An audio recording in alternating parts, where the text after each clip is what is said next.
Hey, what's up, everybody? From the Transatlantic Wrestling Talk Show. This is Dale coming at you with another live stream. Kind of just like this hot take as far as what's next going on. Kind of like a response as far as what happened with Dynamite. I know we usually don't like to do these, but every once in a while, when something important happens, we like to touch base on it. So, want to take a moment here just to actually reflect on what happened, what we saw on Dynamite. So, two different things here. First off, I wanted to go off and say how the match between Mox and Page was good. Was good. My main whole thing is that everybody needs to relax when they're actually pointing blame at these people being unsafe. That inside out bump, it happens. Sometimes there are good ways to take it. Sometimes there's bad ways to take it.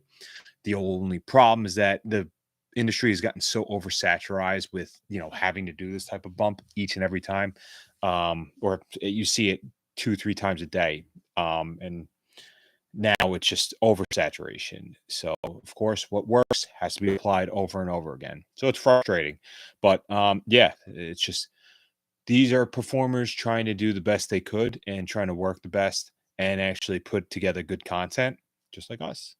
But overall, though, I think the main thing to take away from that is thank God Page is okay. I may not like the guy, and I think that they wasted a great name of Hangman on somebody that just totally is not intimidating to me at all. And but anyway, regardless, he's awesome. I mean, just I hope that he comes back and he's healthy and thrives and hopefully takes some advice from some people.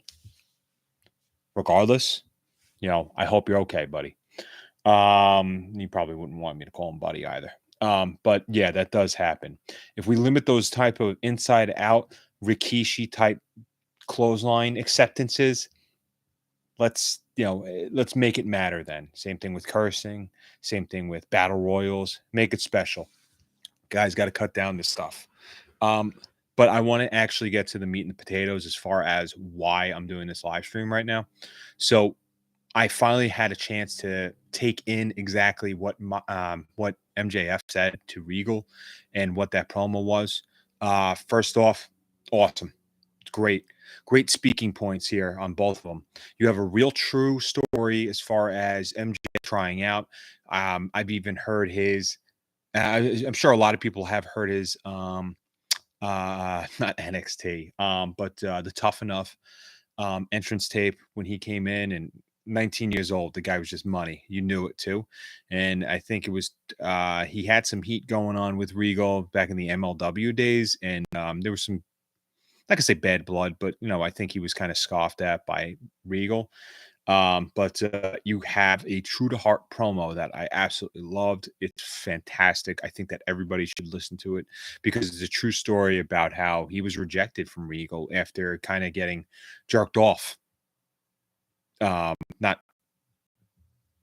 not literally, but Regal kind of just said, "Hey, look, you know what? I don't have time for you anymore." After sending in audition tape. Here's my matches. This is me on screen. This is how I look on camera. This is how I sound on camera. There's a couple different things to go about with it. So it was just true to life, and you knew that Max was speaking from the heart. So that's what I appreciated from it, and I think every wrestling fan did.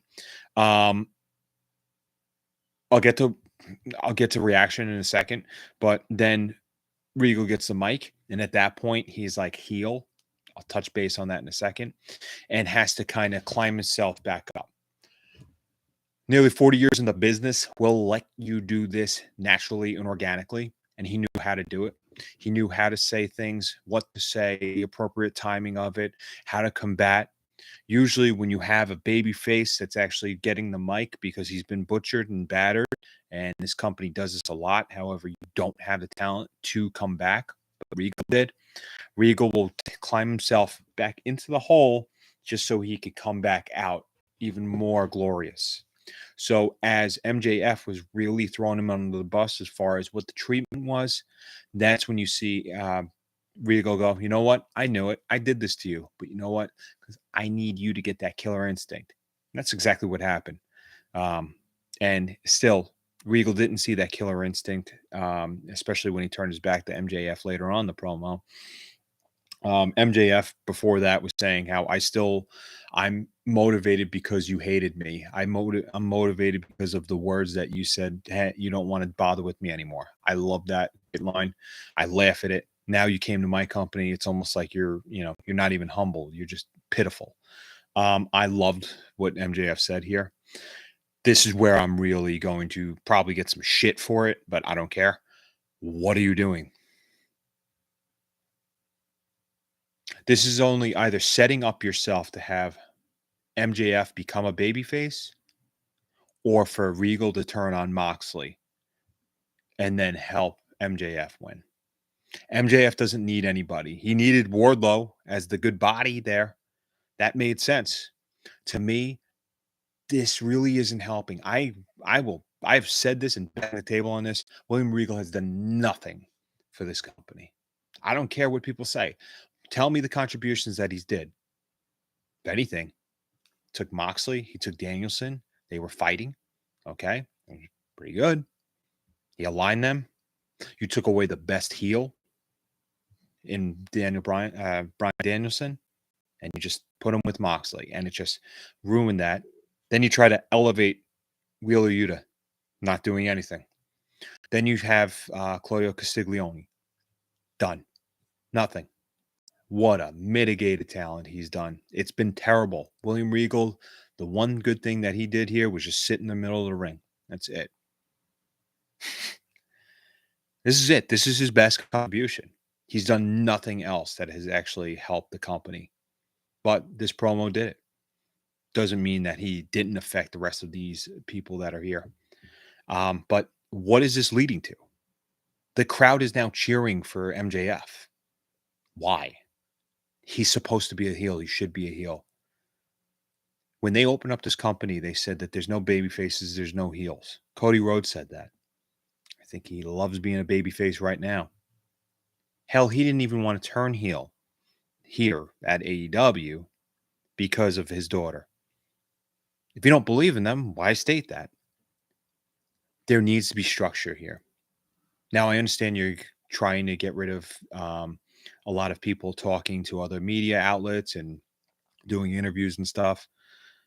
That's fine, but at least have answers for them. I'm not going to get on the interview with Ariel Helwani, but I need an explanation as far as what direction you're going in. And it's not just, oh, we'll tune in next time, because it's not next time, because this TV show is all over the place. It's so sporadic and it doesn't make any sense to me. I want to know if MJF is going to be a heel. I want to know if he's going to stay a heel, or maybe have Regal actually align with him. This is the only direction that they're really leading to.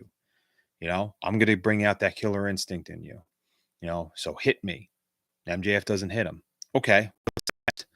Then MJF is what's going to happen?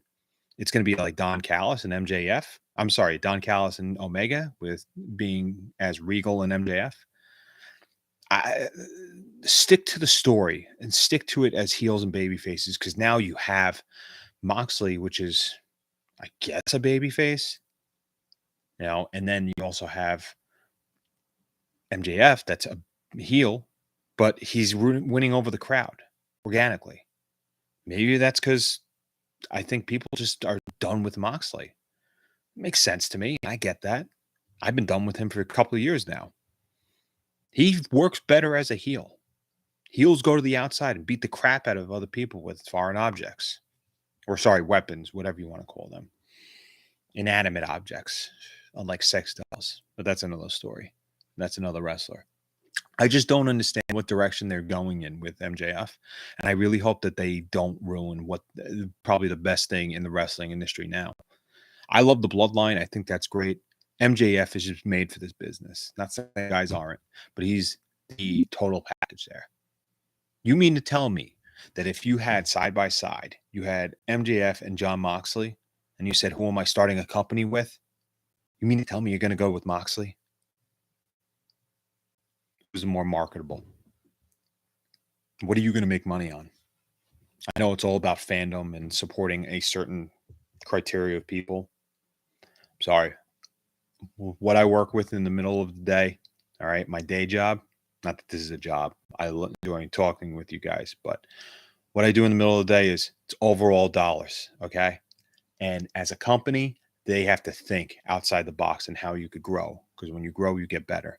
You might think you're turning your back on some fans, but you're making your product better. I'm not saying insert sponsorships everywhere, but I'm saying something like, hey, look at Bad Bunny. Look at what he did for his not only his fandom, but also wrestling too.